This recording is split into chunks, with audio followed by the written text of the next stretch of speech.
रोप टूट गई या फिर एलिवेटर कहीं बीच में फंस गया तो घबराने की बिल्कुल भी जरूरत नहीं है। एलिवेटर की वर्किंग को इस एनिमेशन की हेल्प से समझने की कोशिश करते हैं। लिफ्ट को ही एलिवेटर बोलते हैं और जब हम लिफ्ट में एंटर करते हैं तो हम कुछ ऐसे डिब्बे में एंटर करते हैं, लेकिन यह केब एक फाइनल आउटपुट है जो हमें दिखाई देता है, लेकिन इसके पीछे मास्टरमाइंड मशीन रूम होता है। मशीन रूम बिल्डिंग का जो सबसे टॉप फ्लोर होता है वहां पर सेट रहता है और इस रूम में लिफ्ट का कंट्रोल सिस्टम लगा रहता है। केब से हम जो भी इनपुट देते हैं कि कौन से फ्लोर पर जाना है, यह इनपुट सबसे पहले इस कंट्रोल यूनिट के पास पहुंचता है और कंट्रोल यूनिट लिफ्ट को रोकना, स्टार्ट करना, गेट ओपन एंड क्लोज करना, मोटर को रोकना, ब्रेक लगाना, यह सब इसी यूनिट के अंडर आता है। लिफ्ट को अप डाउन करवाने के लिए एक powerful 3 phase slip ring induction motor लगी रहती है। स्लिप रिंग इंडक्शन मोटर का यूज इसलिए किया जाता है क्योंकि लिफ्ट जब रेस्ट पोजीशन से रनिंग कंडीशन में आती है तो हाई स्टार्टिंग टॉर्क की जरूरत पड़ती है और स्टार्टिंग में हाई टॉर्क डीसी मोटर के अलावा स्लिप रिंग इंडक्शन मोटर से इजीली लिया जा सकता है। मोटर के आगे एक व्हील लगा रहता है जिस पर ब्रेकिंग सिस्टम होता है। लिफ्ट जिस भी फ्लोर पर रुकती है वहां पर यह ब्रेक ऑटोमेटिकली एक्टिवेट होता है और लिफ्ट को रोकता है। ब्रेकिंग सिस्टम में सोलेनोइड असेंबली होती है। जब सोलेनोइड सिस्टम में इलेक्ट्रिसिटी नहीं दी जाती है तो ब्रेक पैड कुछ इस तरीके से व्हील पर जबरदस्त फोर्स लगाते हैं और व्हील को पकड़ कर रखते हैं। क्योंकि ब्रेक पैड पर लगी स्प्रिंग का फोर्स आ रहा है और जब लिफ्ट को स्टार्ट करना होता है तो सोलेनोइड सिस्टम को सप्लाई दी जाती है। तो इसमें एक प्लंजर लगा रहता है कुछ इस टाइप का और इसके दोनों साइड में सोलेनोइड कोयल लगी रहती है। जैसे ही इन कोयल में सप्लाई मिलती है तो यह इलेक्ट्रोमैग्नेटिक फील्ड जनरेट करेगी और यह कोयल प्लंजर को नीचे की तरफ पुल करेगी, जिससे प्लंजर लीवर आर्म पर फोर्स लगाएगा और स्प्रिंग को कंप्रेस करेगा, जिसकी वजह से ब्रेक पैड व्हील से दूर हो जाएंगे और लिफ्ट चलने लग जाएगी।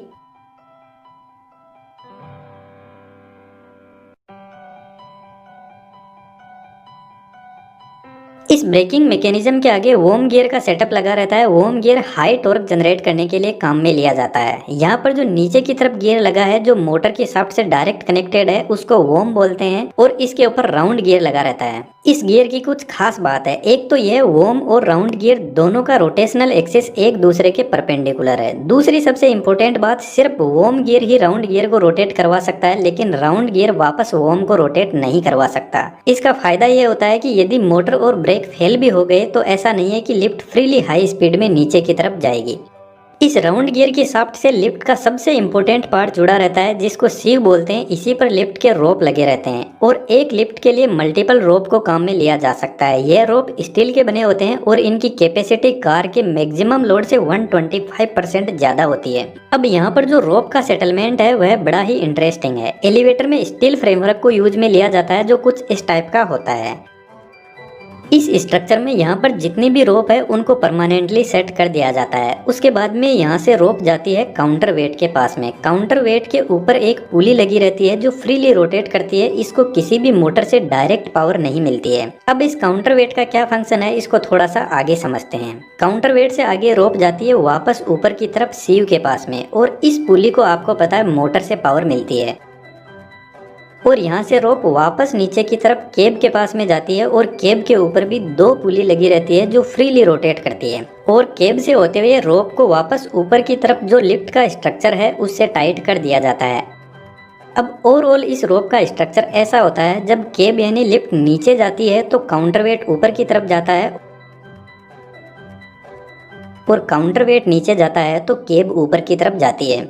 बेसिकली सिस्टम को बैलेंस करने के लिए होता है ताकि मोटर ओवरलोड कंडीशन में काम ना करे, लेकिन असल में यह एकदम बैलेंस कंडीशन में नहीं हो पाता है। मानकर चलते हैं इस कार का वजन 500 केजी है और 500 केजी का हम साइड में काउंटर वेट लगा देते हैं तो सिस्टम बैलेंस हो जाएगा। लेकिन जैसे ही लिफ्ट में 2 आदमी बैठेंगे तो यह फिर से अनबैलेंस हो जाएगा। तो हमारे पास में एक तरीका तो है इसके अंदर वेट रखा जाए बैलेंस करने के लिए, लेकिन चलती लिफ्ट में यह कर पाना पॉसिबल नहीं है। इसलिए मानकर चलते हैं केब का वेट 500 केजी है और इसकी लोडिंग कैपेसिटी 1000 केजी है तो काउंटर वेट साइड में रखा जाएगा। कार का weight plus half of total capacity होता है, यानी साइड में काउंटर वेट 1000 केजी रखा जाएगा।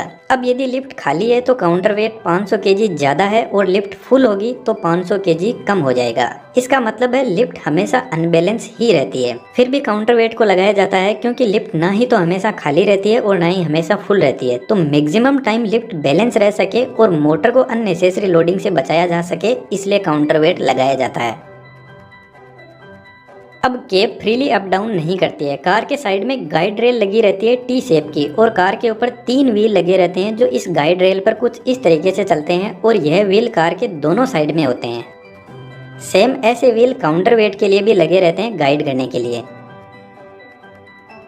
अब एक वर्स्ट कंडीशन लेकर चलते हैं जिसमें यदि सारे रोप टूट जाएं तो क्या होगा। जनरली ऐसा होता नहीं है, बट हमें इसकी सेफ्टी भी चेक करनी है। जो मशीन रूम होता है उसमें एक अलग व्हील लगा रहता है। यह व्हील सेफ्टी के लिए होता है, जिसको गवर्निंग सिस्टम बोलते हैं। यह व्हील लिफ्ट की मोटर ब्रेकिंग सिस्टम इन सब से एकदम अलग होता है। इसको ना कोई इलेक्ट्रिसिटी की जरूरत होती है। यह लिफ्ट का एकदम सेपरेट सिक्योरिटी का सिस्टम होता है। इस व्हील के ऊपर भी एक रोप लगी रहती है जो कार से जुड़ी होती है, और नीचे एक टेंशनाइज व्हील से होते हुए वापस इस गवर्निंग व्हील के पास में पहुंचती है।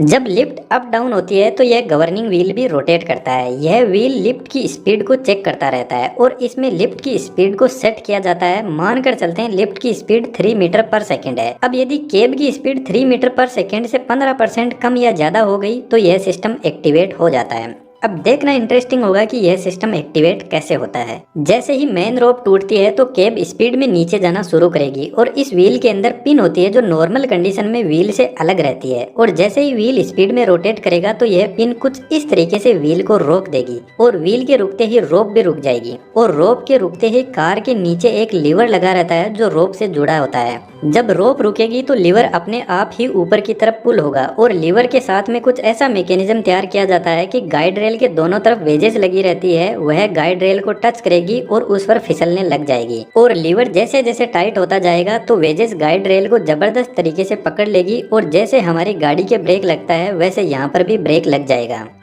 अब मेन रोप के टूटते ही लिफ्ट बहुत नीचे नहीं जाएगी, सिर्फ कुछ ही फीट नीचे की तरफ जाएगी और ब्रेक लग जाएंगे, और लिफ्ट में बैठे हुए लोगों को हल्का सा एक झटका महसूस होगा। मानकर चलते हैं इससे भी खराब कंडीशन, यदि यह ब्रेक भी फेल हो गए तो क्या होगा। जब केब नीचे ग्राउंड से टकराने वाली होती है तो वहाँ पर हाइड्रोलिक बफर लगे रहते हैं जो एक स्प्रिंग की तरह काम करते हैं, और केब जब नीचे इन स्प्रिंग पर गिरती है तो केब में बैठे हुए लोगों को ऐसा लगता है जैसे खिलाड़ी ने बॉल को कैच किया है। अब यहाँ पर झटका तो लगता है, लेकिन ऐसा भी नहीं है कि आपका बहुत कुछ नुकसान हो जाएगा। बट दोस्तों, बहुत ज्यादा क्रिटिकल कंडीशन में ही एलिवेटर फेल हो सकती है, जैसे कोई भूकंप आ गया, क्योंकि इसके कंट्रोल सिस्टम में मोटर की speed, brake system, lift speed और करंट, वोल्टेज, फ्रीक्वेंसी, हर चीज की मॉनिटरिंग की जाती है। तो लिफ्ट के फेल होने के चांस ना के बराबर होते हैं। अब दोस्तों, ऐसा 3D